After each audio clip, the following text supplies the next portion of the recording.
अमल खोज लगाने की कोशिश कर रही है कि आखिरकार अकबर का मेरे वालिद के साथ क्या ताल्लुक था। क्या अमल इस बात की गहराई तक पहुंच पाएगी?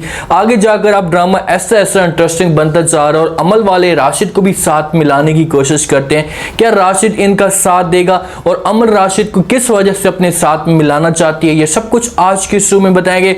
जो नए लोग हैं मेरे चैनल पे जल्दी से चैनल को सब्सक्राइब कर दें। अमल ने रेहान के ज़िम्मे एक काम लगाया था कि आपने जो है वो दिलशाद बेगम से या दिलशाद के हाउस से जो वो सारी की सारी इंफॉर्मेशन निकालनी है, क्योंकि ज़्यादातर जो रेहान का ताल्लुक है वो दिलशाद बेगम के ऑफिस से है और उनका जो पर्सनल बंदा है, तो इसी वजह से रेहान ये सब कुछ कर सकता है। और रेहान के ज़िम्मे अमल ने काम भी इसी वजह से लगाया था। तो रेहान जाता है और सारी की सारी जो इंफॉर्मेशन है ऑफिस से निकाल कर ले आता है। अमल और रेहान किसी रेस्टोरेंट में जाकर मिलते हैं। जब दोनों एक दूसरे के साथ मुलाकात करते हैं तो वहाँ पर रेहान खुलकर अमल को बता देता है कि भाई जिस फैक्ट्री में या जिस कंपनी में आपका वालिद काम करता था उसमें अकबर भी था और इसके साथ एक औरत भी थी, माजवीन जिसका नाम था, और एक मर्द भी था जिसका नाम जुल्करनैन था। और जिस वक्त तफ्तीश का वक्त आया था, जब पुलिस तफ्तीश करने लग गई थी, तो उस वक्त इन्हीं 3 बंदों को पुलिस ने बुलाया था, लेकिन ये लोग तफ्तीश करने से पहले पहले मुल्क छोड़कर बाहर चले गए थे। ये बातें जब अमल सुनती है तो वो बड़ी हैरान हो जाती कि भाई जब ये दोस्त थे तो फिर इनका हक बनता है कि ये आते और आकर जो है वो सच बात सामने पेश करते, लेकिन ये मुल्क छोड़कर चले गए जिसके पीछे कोई वजह हो सकती है। तो रेहान उसे एक और भी वहां पर कमाल की बात बताता और कहते हैं कि भाई ये सिग्नल जो है वो अकबर की तरफ ही जाकर मिलते हैं, भाई अकबर भी मुल्क छोड़कर जा सकता है। इस जगह पर अमल को थोड़ी बहुत उम्मीद मिल जाती है कि भाई अपने वालिद के कांटों तक मैं आसानी के साथ पहुंच सकती हूँ। जब दोनों इस की बातें कर रहे होते हैं तो तीसरा बंदा भी आकर बीच में जो वो टांग अड़ा देता है। अगर इन दोनों के बीच में मिनल ना आए तो रेहान जो इसका भरपूर साथ देगा और ये हर सूरत में उन बंदों तक पहुंच पाएंगे। मिनल आती है, जब बात कर रहे होते हैं तो मिनल आकर इन दोनों को देखती है तो शोर मचाना शुरू कर देती है। उससे कहती कि भाई मैं तुम्हारे साथ जो है वो सच्ची मोहब्बत करती हूँ, आपके बगैर किसी और के बारे में सोच भी नहीं सकती, और आप उस लड़की के पीछे भाग रही हो जो आपके साथ बेनाम मोहब्बत है, जो आपकी कभी भी नहीं हो सकती। तो इस बात पे रेहान को बड़ा गुस्सा आ जाता है। अमल तो बेचारी खामोश बैठी होती है, वो तो सिर्फ और सिर्फ रेहान के साथ एक दूसरे की सपोर्ट कर रहे हैं। तो वहाँ पर रेहान गुस्से से मिनल को रोकने की कोशिश करता है। पहले तो प्यार से समझाता है कि भाई तू इस तरह की बातें ना कर, तुम्हें इस तरह की बातें जेब नहीं देती, ऐसी कोई भी बात नहीं है। लेकिन मिनल कहाँ ये बातें सुनती है तो रेहान गुस्से से उठता है और मिनल को कहता है कि हाँ मैं मोहब्बत करता हूँ, हमेशा करता रहूँगा और आज भी करता हूँ। ये बातें जब अमल सुनती है तो अमल को फिर थोड़ा बहुत जो है वो रेहान की मोहब्बत की जो उम्मीद होती है वो लग जाती है कि भाई इसी वजह से मेरे साथ रेहान साथ दे रहे हैं। यहाँ पर अमल हो सकता है कि वो रेहान को मना करने की कोशिश करे, उसे बार बार रोके कि भाई तू ऐसा करके मिनल के साथ शादी कर, अब मुझे अकेला छोड़ दे, ये सब कुछ मैं अकेले में कर सकती हूँ, इन लोगों को मैं हैंडल कर लूँगी। मन कहेगा कि भाई नहीं, चाहे जो कुछ भी हो से मैं आपका साथ देता रहूँगा, मुश्किल वक्त आपके ऊपर इस वक्त है तो मैं अकेला आपको नहीं छोड़ सकता।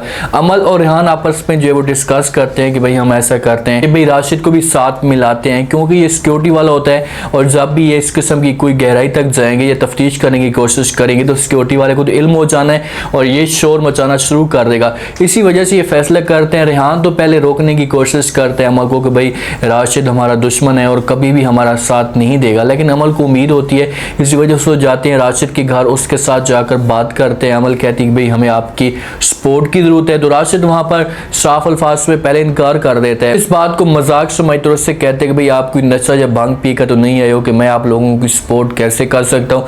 तो रेहान को गुस्सा आता है और अमल को कहते हैं कि भाई मैंने आपको कहा भी था कि हम राशिद के पास ऐसे फजूल में जा रहे हैं, हम इसके साथ बात करेंगे भी सही तो ये जो है वो बात को नहीं मानेगा, हम यहाँ से उठते हैं। रेहान जो है वो अमल को उठाने की कोशिश करता है तो अमल जो है वो रेहान को रोक लेती है, उससे कहती है नहीं तुम बैठो, मैं खुद इसके साथ बात करती हूँ। तो अमल जो है वो राशिद के साथ बात करती है, उससे कहती है कि तुम हमारे लिए काम करोगे, आपको जितने भी पैसों की जरूरत होगी हम आपको देंगे, मुंह मांगी कीमत आपको देंगे। तो राशिद जब मुंह मांगी कीमत की बात सुनता है तो वो लालच में आ जाता है, क्योंकि दिलशाद हाउस की जो एक मेंबर है तो इसके पास पैसा तो होना ही है, तो राशिद इसके सामने पैसों की डिमांड करेगा और इन लोगों का वो काम करेगा। तो इसी वजह से वो बात मान जाता है। तो अमल सारी की सारी स्टोरी से समझा देती है। स्टोरी से ये समझा सकती है कि भाई हम जाएंगे अकबर के कमरे के अंदर जाकर जो है वो तफ्तीश करेंगे, या कोई इनकी लाइब्रेरी होगी, कोई भी ऐसी चीज़ होगी जहाँ पर जो है वो सारी की सारी डिटेल लेने की कोशिश करेंगे, तो तुम हमारे साथ रहोगे और कोई ना कोई चीज़ें जो है ये अमल तक पहुँचाने की कोशिश भी करेगा।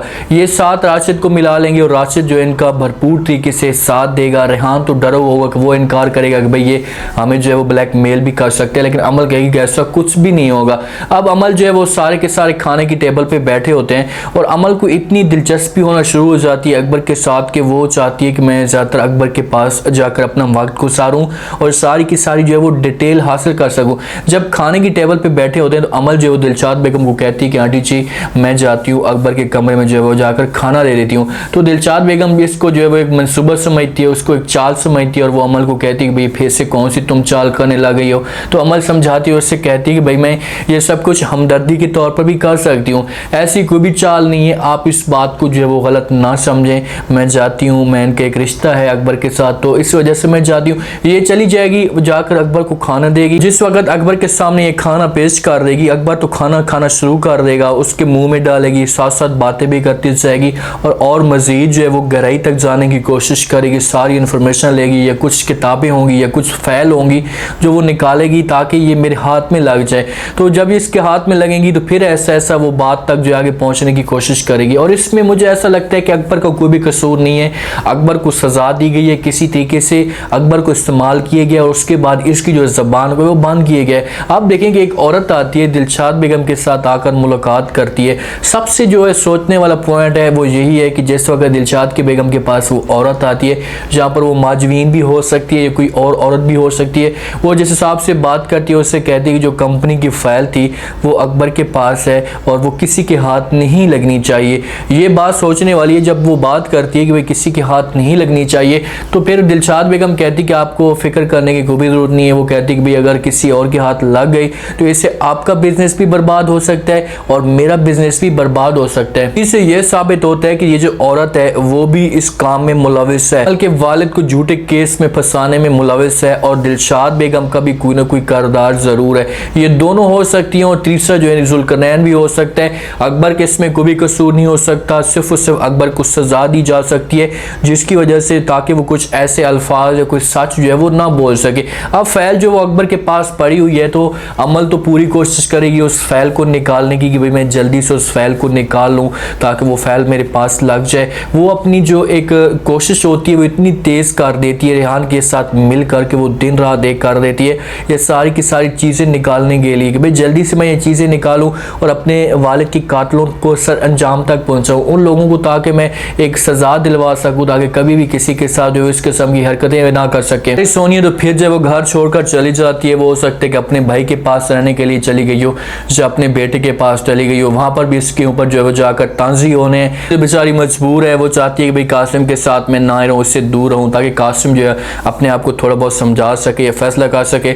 अमल तो पूरी कोशिश कर रही है अपनी माँ को समझाने के लिए कि भाई तू ये कदम ना उठा क्योंकि अब तुम्हारा जो है वो इसके अलावा कोई और चारा नहीं है। वो बासिल को कॉल भी करती है और उसे समझाती भी है कि भाई आप जो है वो मेरी माँ को वापस लेकर आ जाए। उम्मीद है आज की रिव्यू, आज का ये टीजर आप लोगों को पसंद आया होगा। आपने कमेंट सेक्शन में अपनी कीमती लाजमी बताया कि आपको क्या लगता है कि क्या जिस हिसाब से अमल ने अपनी कोशिशें तेज की हैं तो क्या अमल इस बात की गहराई तक जाएगी, राशिद को कौन सा काम सौंपा जाएगा, राशिद क्या इनके लिए कोई कुर्बानी देने के लिए तैयार हो जाएगा, राशिद जो है वो किस तरीके से अमल का साथ देगा, वो कौन कौन से अहम इक़दाम करने की कोशिश करेगा और जब अमल के सामने ये सारी चीज़ें पेश आएंगी तो क्या अकबर भी इस काम में मुलविस होगा।